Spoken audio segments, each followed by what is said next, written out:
I can't recall the last time I did a video. We are back, folks. After I'm almost tempted if I had editing skills, just edit it. We are back from outer space, do that. I will survive a little bit in there. After 6 to 7 months, the Cinemarks, the theaters have been given the okay to open back up in Massachusetts. I am overly thrilled about that. At first, I was like, what's it coming out? Well, The War with Grandpa. It's a movie that I can go out and see. I will take it. Then I double checked. I'm like, oh no, we got New Mutants and Tenet as well. I'll live with this 100%. So, sorry, I'm just trying to adjust the window so I got a little bit of breeze, but I'm not just echoing across the lot.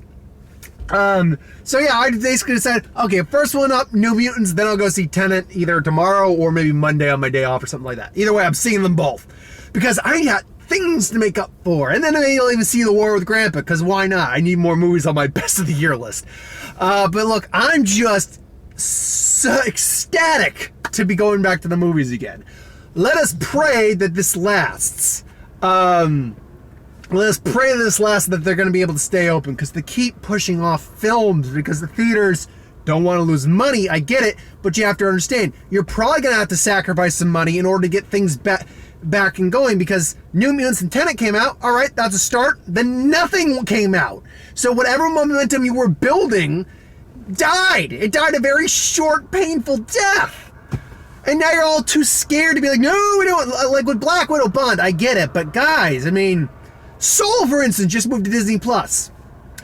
Okay, I understand, but that one you probably could have taken the hit on and been fine with. Maybe you're hoping for something big with it. I get it, but it's just one of those things like, guys, I get it. You don't want to lose money. It's a business, but at the same time, if you want the business to survive, you have to make some risks. And there's smaller movies coming out. The Liam Neeson one, Honest Thief, had a trailer for that. It's coming out in a few weeks, so I'll just catch that because I'm always there for a Liam Neeson movie. But we are a little over 2 minutes in. I haven't even begun to talk about the New Mutants.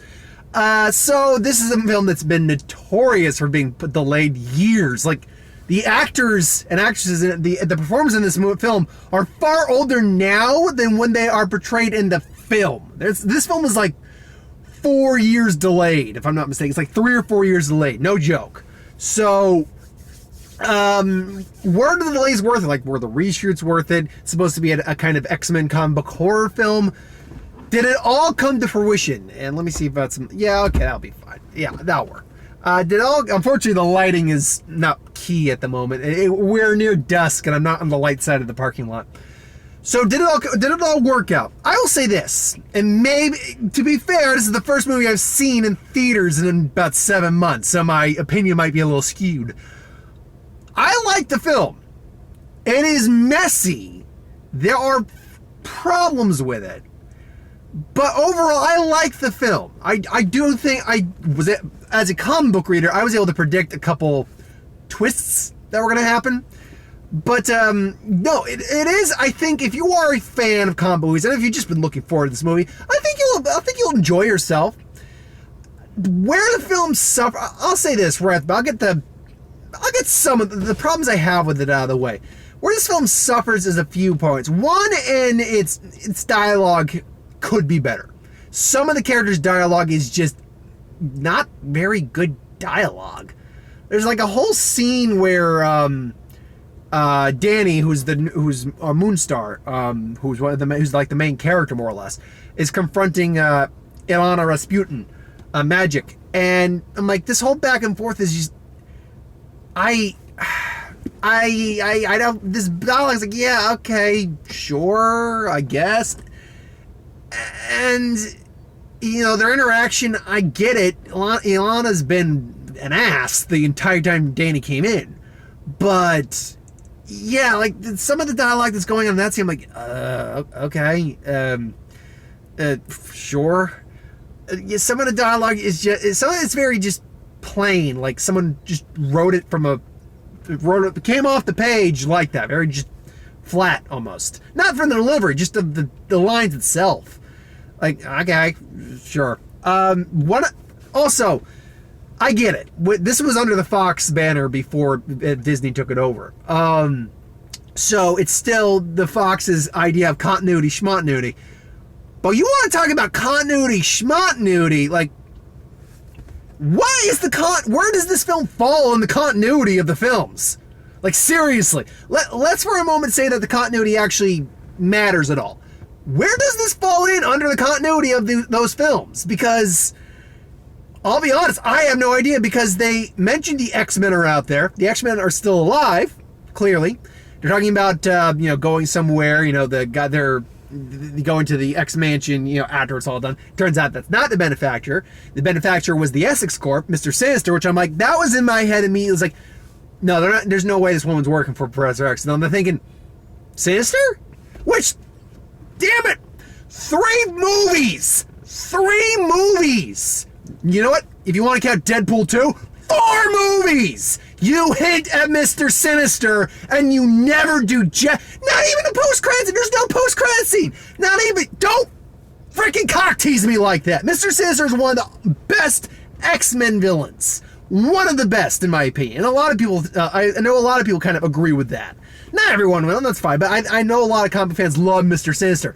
He's one of the coolest X-Men villains. You would tease him in 4 movies. Deadpool I can forgive. So let's just say 3 movies! And nothing! Nothing! Come on! And the thing about it is, where I'm getting at that is, Danny at one point, because her character, Moonstar, has the ability, she's a psionic. She can look into your mind, pull fears out, and pull feelers, and manifest them into solid physical reality. The Demon Bear storyline is the big part of this, and the Demon Bear flat out rips apart the doctor in one. So he's like, oh, that's awesome. That was awesome. But the flashes she's getting from her mind are shots from Logan.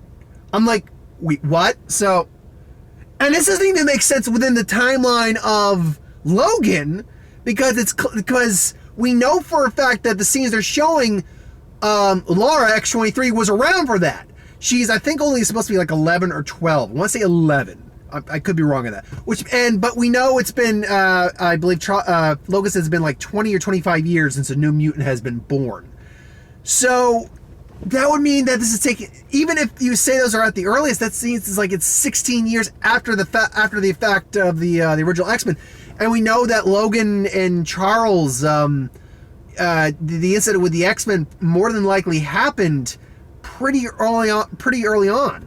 So what on they never actually specify when it happened within the whole no New Mutants births. So I, in theory, suppose it could be possible that that this could be taking place between the end of Days of Future Past, which I'm guessing is that timeline, and the beginning of Logan. Because we don't actually know when the incident with the X-Men, I think they said like 7 years, something like that. So I guess in theory it's possible, but it doesn't match up with the images we're seeing, which happened pretty, like maybe a year prior to Logan. So it doesn't match up at all. So your continuity makes no sense. Your cock teases with the Essex Corps. Your dialogue is suffering. And while these characters, as the film goes on, get more interesting, they just throw us in with this quote from, again, Moonstar's her name, Moonstar, but talking about the bear you feed, or talking about the demon bear, the good bear and the bad bear, and the whole. It's actually it's a story about your personal demons, stuff like that. It's told throughout different animals. Like it's can be retold with a wolf, a bear, really any animal that's really a carnivore that's dangerous, a lion, a tiger, whatever. And there's 2 crocodile. There's 2 carnivorous beetles in us, one for evil, one for good, and all about the one you feed. Beetles. Hell, if I had a kid and I told him that story, I might use beetles just to. No, I'd probably use the bear, quite frankly. The bear, because the demon bear stuff is actually really cool when we see it in the movie. Like the whole fight at the end with the demon bear, that's pretty awesome. Demon bear itself is really cool. Not all the effects work is great. But because it's not supposed to have a solid form, it's a magical, incorporeal, psionic creature in this case. The effects work is really well done on it. The effects work on Lockheed too when we see him finally. I'm like, oh, Lockheed, yay! That was decent. The effects work on the weird smiley guys. Yeah, I'd be lying if I said that left a little bit to be desired. I mean, the film's not that overly expensive by Hollywood standards or even comic book standards. It's made like on $65 million. So, I mean, if they had put another 10 or 15 million in there, I'm sure they probably would have touched it up a little bit. They didn't look terrible. It just didn't look great. And let me rephrase that. I knew I was looking at an effect when looking at these things. Like, I didn't feel like they were physically there. With a demon bear, because of the way it's designed, I actually felt like it was there because of the way it's designed, even though I know it's an effect. So yeah, there's that. But with that all being said, like I said, we don't really, they kind of just throw us into these characters pretty quickly. It takes us a while to really get to know them. Now, as the movie progresses, as we get to know them and why they're all pretty much there, yeah, I do start to really get invested in them a little bit. I particularly like Danny and Rain, and while Magic's an asshole before the first, like, half of the film, I like Magic. Ileana, I do think they're all performed well. Maisie Williams, Anya Taylor-Joy, oh god, something Blunt is the name of the place, Danny. I don't remember the other two characters' names, unfortunately, in terms of the actors. It's, Cannonball, and I think it's Sunspot is who, Paulo or Roblo? I can't remember exactly what his name. But yeah, once you get into the story, they all are compelling in some way. They're all doing the best they can with what they have, and they're actually doing pretty well. But like I said, I think I liked Maisie Williams, Rain, Wolfsbane, as she's known in the comics. Danny and Magic the best, because they are the ones who we actually kind of get the most time with. Although Cannonball gets a decent amount of screen time, so we do see a bit of his backstory as it's manifested accidentally by Danny. And one other thing I actually liked was early on, before it's revealed what goes on between Danny and Rain, I'm like, they're kind of alluding to is Rain a lesbian? Because I'm even like, she's looking at because it's a communal shower. Like, she gives a bit of a glance to of Danny at one point. I'm like, okay. And then there's a scene, and they're watching Buffy in their rec room. It's a scene where I think it's Willow and her girlfriend at the time of the kiss, and it's Rain again. Like tentatively. That's the word I was looking for. Watching it, like. And she's very much befriending Danny in a very, likable way and stuff like that. I'm like, and they did like a scene earlier where she stopped Danny from committing suicide, and they're kind of, in an awkward position. I'm like, are they going this route? And if so, are they going to go where Danny's not comfortable with it or anything like that? Adding on to the fact that Rain is clearly religious. Rain is clearly religious. I'm wondering, how are they going to handle this if this is where they're going? And sure enough, that is where they're going. It's actually Danny who initiates the romantic, contact, and Rain reciprocates. I'm like, oh, okay. You know what? I'm surprised that's the way they went with that. I actually really like this.